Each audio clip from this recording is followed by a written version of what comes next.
Sen özüngde Allah'ın jebesimin деп жүрсің. Жебеден садаға кет. Шыңғыс ханның атының күйіс ханына қыстырылған. Бақсың, ол қан жер саған ұнайды екен. Я ұнайды. Солай ма? Ол өзіне қызмет еткен адамға опасыздық жасамайды. Мүмкін солай да шығар. Моңғолдардың біз ойлаған барлық қаскүнемдігін айғайлап тұрып әшкерелеп, бағана басында асылған күйі өліп кетуің керек еді. Сонда шыбын жаныңды шырқыратып шыққан аш шындық алдиярдың намысын қозғап, қолына қылыш ұстатқан болар еді. Мен 5 адам жібердім. Үшеуі қайтып келді. Бірде-бірің естіп отырсың ба, қарғыс тигірі, бірде-бірің онда ерлік жасай алған жоқсыңдар. Ажал алқымнан алып, жан қысылғанда мені бәрің сатып кеттіңдер.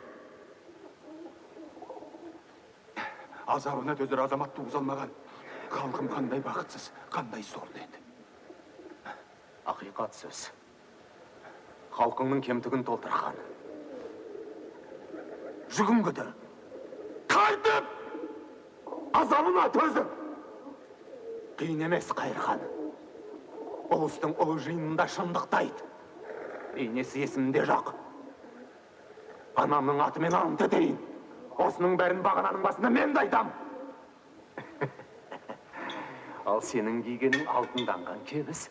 Атыңда атағына сай, Қайырхан. Бұл саған өмір сүру міндетін жүктейді. Сен мені өз үйіңде тәрбиелеп ең. Ал қазір өзіңе де, үйіңе де түкірдім. Осыны айту үшін әдейі келдім. Ал енді жендеттеріңді шақыра бер. Ұл әміршіден мен үшін сыбағанды аласың. Жоқ, мен өзім ақ. Өзім ақ.